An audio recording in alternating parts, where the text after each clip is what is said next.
ప్రేమధార. ప్రేమధార Bible అధ్యయన పాఠశాల శ్రోతలకు స్వాగతం. తెలుగు ప్రజలకు పరలోక వరంగా దేవుడు ప్రసాదించిన అపూర్వ కానుక ప్రేమధార. నలిగిన హృదయాలకు నెమ్మది, నిరాశాపరులకు నిరీక్షణ, అందరికీ ఆనందం. ఇదే మా ఆకాంక్ష. దేవుని ప్రేమ ధారావాహికంగా ప్రవహించే వేద పారాయణ కార్యక్రమం ప్రేమధార.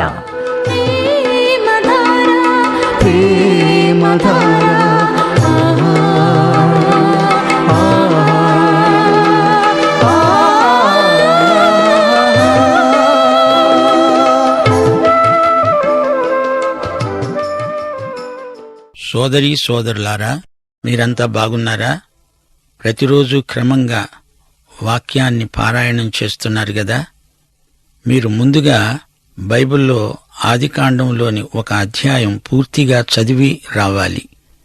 మీరివేళ అలాగే చేశారు కదూ. అందరూ తలలు వంచండి, ప్రార్థన చేసుకుందాం. కోరితిని నీ సన్నిధినెప్పుడు స్తుతింపగనిను శ్రీయేసా. నా ప్రార్థనలను నా యాచనలను ఆలకించుమా నా ప్రభువా. కోరితిని నీ సన్నిధినెప్పుడు స్తుతింపగనిను శ్రీయేసా. నా ప్రార్థనలను నా యాచనలను ఆలకించుమా నా ప్రభువా.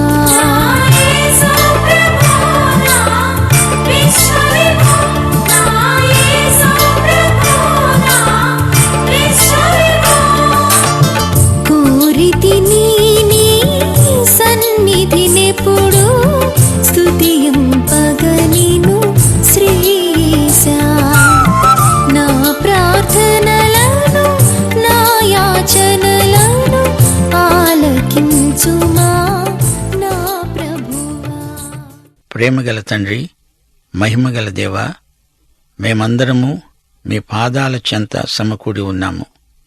మీ వాక్యాన్ని ధ్యానించగోరుతున్నాము. మీ పరిశుద్ధాత్మ సహాయం మాకు దయచేయమని, వాక్యములో ఆశ్చర్యకరమైన సంగతులను మేము చూడగలిగేటట్లు మా మనోనేత్రములు వెలిగించుమని, నీవే మహిమ పొందుమని యేసుక్రీస్తు వారి శుభనామమున ప్రార్థన చేస్తున్నాము తండ్రి, ఆమేన్. సోదరీ సోదరులారా, కొంచెం ఆలోచించండి. నరుడు ఒక త్రిత్వం. అతడు చస్తాడంటే 3 విధాలా చావాలి. భౌతిక, మానసిక, ఆధ్యాత్మిక మరణాలున్నాయి. అయితే వారికి భౌతిక మరణం వెంటనే రాలేదు. ఆదాము హవ్వలు ఆ తరువాత 900 ఏండ్లు బతికే ఉన్నారు. మరణం అంటే ఎడబాటు. పండు తిన్న క్షణంలోనే నరుడు ఆధ్యాత్మికంగా మృతి చెందాడు. దేవునికి దూరమైపోయాడు. దేవుడైన యెహోవా అనుకున్నాడు, నరుడు ఒంటరిగా ఉండడం మంచిది కాదు. వాని కోసం సాటి అయిన సహాయము చేసి ఇస్తాను. ఆదామును కొంతకాలం దేవుడు ఏదెను తోటలో ఒంటరిగా ఉంచాడు. అతనికి తన అక్కర ఏదో తెలిసి రావాలి. అతనికి సాటిగా, అతనితో ఉండడానికి మరో వ్యక్తి కావాలి. నరునికి నారి కావాలి. ఇది అతని అక్కర. దేవుడైన యెహోవా ప్రతి భూజంతువును, ప్రతి ఆకాశపక్షిని నేల నుండి నిర్మించి, ఆదాము వాటికి ఏ పేర్లు పెడతాడో చూడాలని వాటిని అతని వద్దకు రప్పించాడు. ఆదాము ఎంత గొప్ప భాషా పండితుడో! అతడో పెద్ద నిఘంటువు, విజ్ఞాన సర్వస్వం, మానవ భాషా పదాలకు మూలం.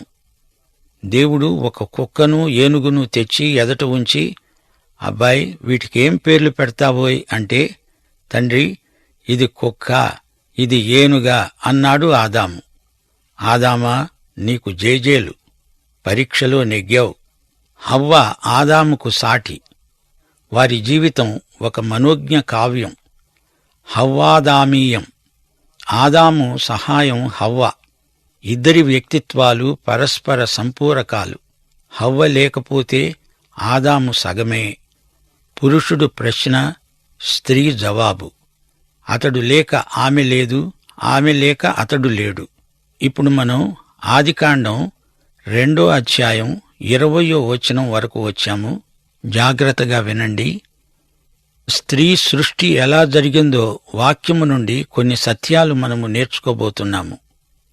దేవుడైన యెహోవా ఆదామునకు గాఢ నిద్ర కలుగజేసి అతడు నిద్రించినప్పుడు అతని ప్రక్కటెముకలలో ఒకటి తీసి ఆ చోటును మాంసముతో పూడ్చివేశాడు.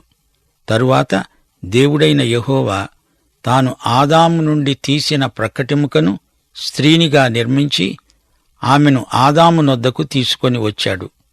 ఆదాము నుండి స్త్రీ తీయబడింది. స్త్రీ ఆదాము ప్రక్కటెముక గనుక ఆదాము ప్రక్కనే ఉంది. ఇద్దరి సమానత, సమత ఇందులో కానవస్తాయి. ఇద్దరిలో హెచ్చుతగ్గులేమీ లేవు. ఆదాము తలలో నుండి హవ్వ రాలేదు. ఆదాము మానసికంగా ఆమె కంటే గొప్పవాడేమీ కాడు. స్త్రీ అతని పాదములో నుండి తీయబడలేదు.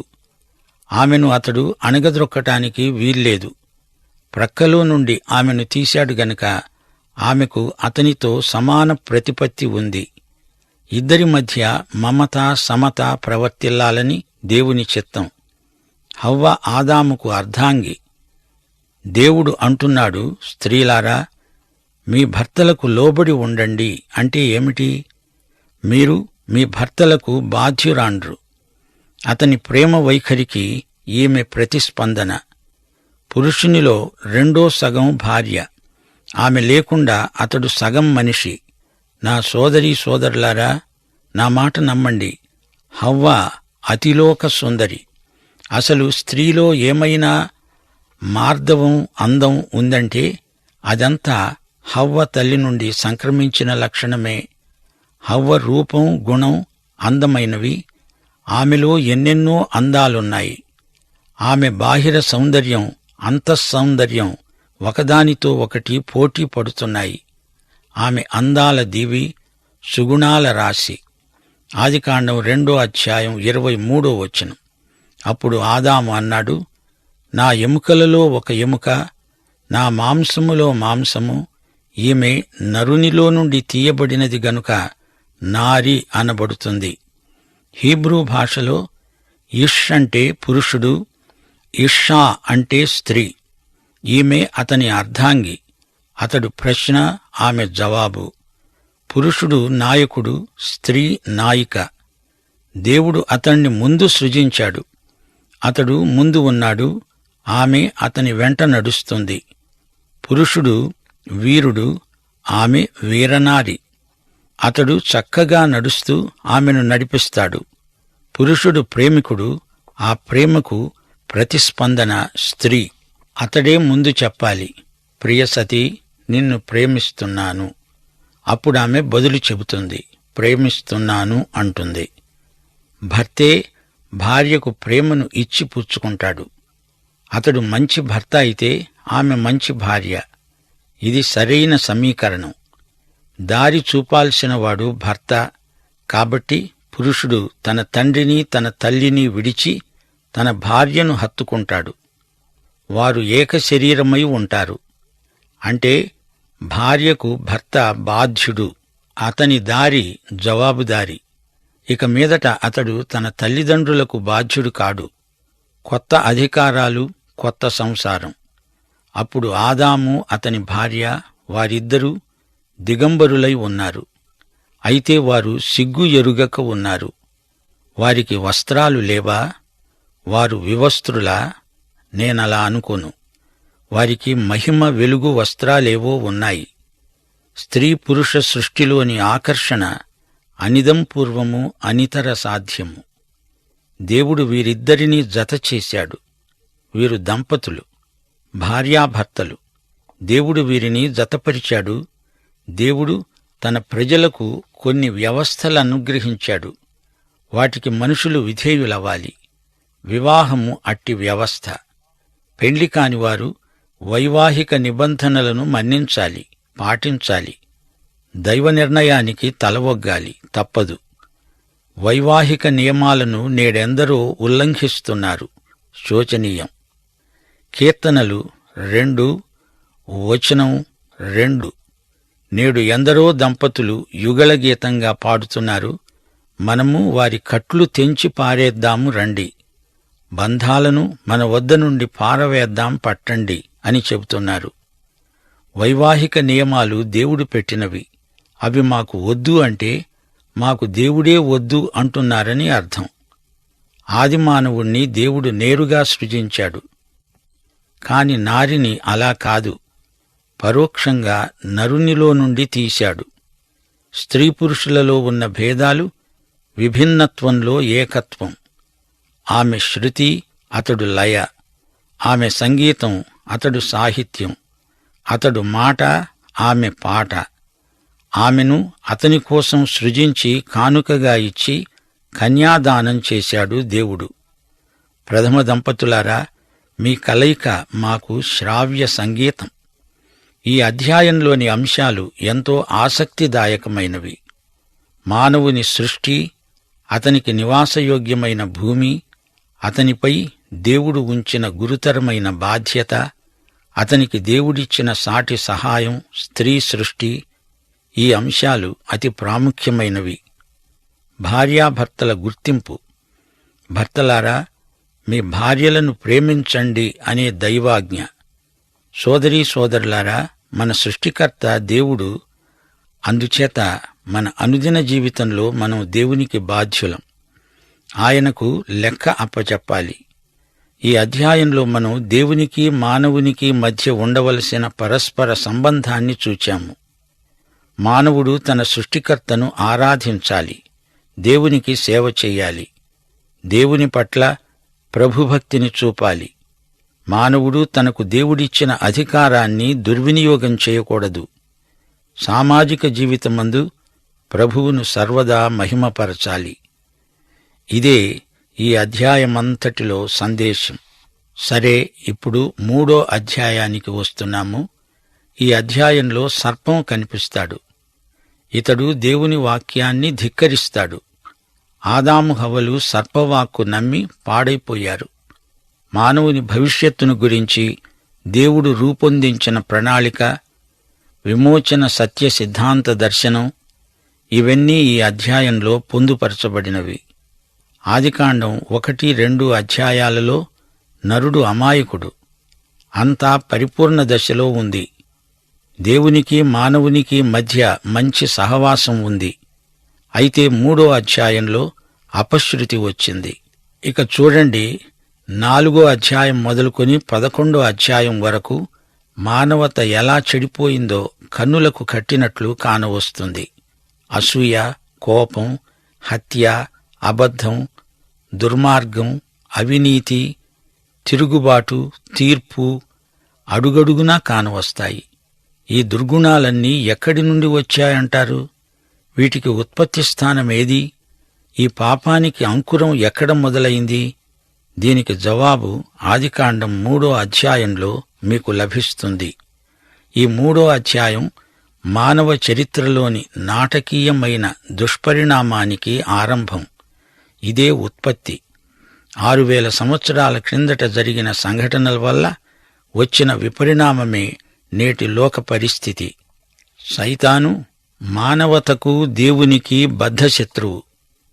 దేవుని కృప నుండి సైతాను కబంధహస్తాలలో పడిపోయాడు మనిషి.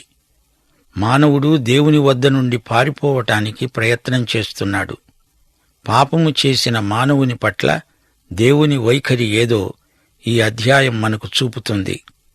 అపరాధ భావనతో మానవుడు కుమిలి కునారిల్లిపోతూ తన దిగంబరత్వాన్ని అంజూరపు ఆకులతో కప్పుకోవాలని చూస్తున్నాడు. పాపి అయిన మానవునికి దేవుడు చూపిన కృపా సదుపాయం అమోఘమైనది. ప్రవచన రేఖ ఇక్కడ మొదలై లేఖనమంతటా ప్రసరిస్తుంది. చూడండి, దేవునికి మనకు మధ్యవర్తి లేకపోతే మనకు దేవుణ్ణి చేరే అవకాశమే లేదు. ఇప్పుడు సర్పం తారసిల్లుతున్నది. ఈ సర్పం దేవుని వాక్యాన్ని గురించిన అనుమానాలను, అపోహలను కలిగించాడు. ఇది హవ్వ ఎదుర్కొన్న గొప్ప శోధన. దేవుడైన యెహోవా చేసిన సమస్త భూజంతువులలో సర్పము యుక్తిగలదై ఉన్నది. అది ఆ స్త్రీతో అన్నది, ఇది నిజమా? ఈ తోట చెట్లలో దేని ఫలములనైనా మీరు తినకూడదని దేవుడు చెప్పాడా? అసలు ఎందుకు ఈ శోధన వచ్చినట్లు గమనించండి. మానవుణ్ణి దేవుడు అమాయకుణ్ణిగా చేశాడు గాని మనిషి నీతిమంతుడు కాడు. మనిషిని దేవుడు అలా చేయలేదు. నీతి అంటే ఏమిటి? నీతి అనే దానికి అసలైన అర్థమేమిటంటే, శోధన వచ్చినప్పుడు లొంగకుండా నీ అమాయకత్వాన్ని రుజువు చేసుకోవడం. అది నీతి.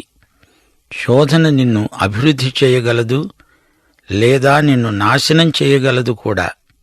శోధన వచ్చింది అంటే ఈ రెండిటిలో ఏదో జరిగి తీరుతుంది. ఏదెను తోటలో ఉన్నంత మాత్రాన ఆదాము హవ్వలకు శోధనలు రాకుండా పోవు. శోధనలు విశ్వాస పరీక్షలు. మానవుడు బాధ్యత గలవాడు. అతడు తన దేవుణ్ణి మహిమపరచాలి, దేవునికి విధేయత చూపాలి, దేవుణ్ణి సేవించాలి, దేవుని ప్రభుత్వానికి లోబడి జీవించాలి. మానవుని సృష్టికర్త దేవుడు. మానవుడు తనను తాను సృజించుకోలేడు. దేవుడు నిష్కర్షగా చెప్పాడు, నీవు ఆ పండు తినే రోజున చస్తావు. తోటలో ఇదొక్కటే కాదు, ఇంకా అనేక వృక్షాలున్నాయి. ఏ చెట్టు పండైనా తినగలడు. ఈ చెట్టు ఒక్కటే ఉంటే అది శోధన ఎలా అవుతుంది? ఈ వచనంలో మనకు సర్పం తారసిల్లుతున్నది. ఈ సర్పం ఎక్కడి నుంచి వచ్చింది? అసలు ఈ సర్పం ఏదెను తోటలోకి ఎలా జొరబడింది? ఏమో, అది ఏదెను తోటలో మటుకు ఉంది, మనకు అక్కడే కనపడుతుంది. సైతాను సర్పాన్ని వాడుకున్నాడు. 2 కొరింథీ 11:14 పౌలు ఇదే హెచ్చరిక చేస్తున్నాడు. ఇది ఆశ్చర్యము కాదు. సైతాను తానే వెలుగుదూత వేషము ధరించుకుంటున్నాడు. సైతానును గురించి ప్రకటన గ్రంథంలో ఎక్కువగా చెప్పబడింది. ప్రకటన 12:9 సర్వలోకమును మోసపుచ్చుతూ అపవాది అని, సైతాను అని పేరుగల ఆది సర్పమైన ఆ మహాఘట సర్పము పడద్రోయబడింది. దాని దూతలు దానితో కూడా పడద్రోయబడ్డారు.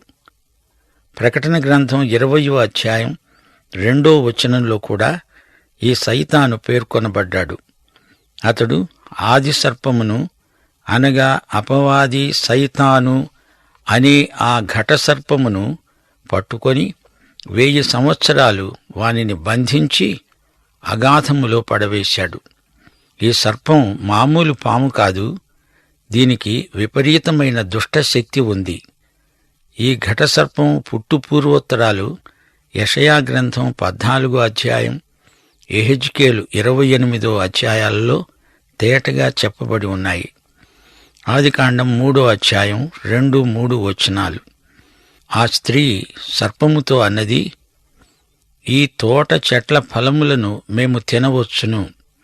అయితే తోట మధ్య ఉన్న చెట్టు ఫలములను గూర్చి దేవుడు మీరు చావకుండునట్లు వాటిని తినకూడదని, వాటిని ముట్టకూడదని చెప్పాడు. ఈ సర్పం అసలెందుకు స్త్రీ దగ్గరికి వచ్చింది? పురుషుని దగ్గరికి ఎందుకు వెళ్ళలేదు? దేవుడు ఆదామును సృజించినప్పుడే చెప్పాడు, ఈ ఒక్క చెట్టు ఫలాలు తప్ప ఈ తోటలో ఏ చెట్టు పండ్లైనా తినవచ్చు. ఈ సమాచారం హవ్వ ఆదాము ద్వారా మాత్రమే విన్నది. అందుచేత సర్పం హవ్వ దగ్గరికే వెళ్లడం జరిగింది. స్త్రీ మనస్సు స్వతహాగా మెత్తనిది, సున్నితమైనది. కొత్తది ఏదో తెలుసుకుందామనే ఆసక్తి స్త్రీకి సహజంగా ఉంటుంది. ఈ రోజున కూడా తప్పుడు సిద్ధాంతాలను సులభంగా నమ్మేది మొట్టమొదట స్త్రీలే. అట్టి సిద్ధాంతాల విమత శాఖల్లో నాయకురాండ్లు స్త్రీలే. సైతాను ఉపాయశాలి. అతడు అడిగిన ప్రశ్న హవ్వ మనస్సులో దేవుని వాక్కు మీద అనుమానం పుట్టించింది. ఇది నిజమా? దేవుడు చెప్పాడా? ఆమె అన్నది, ఏ పండ్లైనా తినవచ్చుగాని ఈ ఫలాని చెట్టు పండ్లు తినకూడదు, దానిని ముట్టకూడదు. ఈమె దేవుడు చెప్పని మాట ఒకటి చేర్చింది. దానిని ముట్టకూడదు అని దేవుడు చెప్పలేదు. సందేశం ముగిస్తాను. సోదరుడా, సోదరి, జాగ్రత్త. దేవుని వాక్యమును గురించి సైతాను చెప్పే అబద్ధాలు వినవద్దు, నమ్మవద్దు. ప్రార్థన చేసుకుందాం. కృపామయ దేవా, ఈ రోజున నీవు మాకు నీ పరిశుద్ధాత్మ ద్వారా నేర్పిన ఈ గొప్ప పాఠము కోసమై నీకు కృతజ్ఞులం. సైతానీయమైన దుష్టశక్తులు మమ్ములను ఆవరించి ఉన్నాయి. నీ వాక్యం మీద అనుమానాలు పుట్టించడానికి సైతాను కల్లబొల్లి మాటలు మాకు చెబుతాడు. వాటిని మేము వినము, అపవాదిని ఎదిరిస్తాము, నీకు లోబడి ఉంటాము. మాకు సహాయము దయచేయమని యేసు నామమున ప్రార్థన చేస్తున్నాము తండ్రి. ఆమేన్.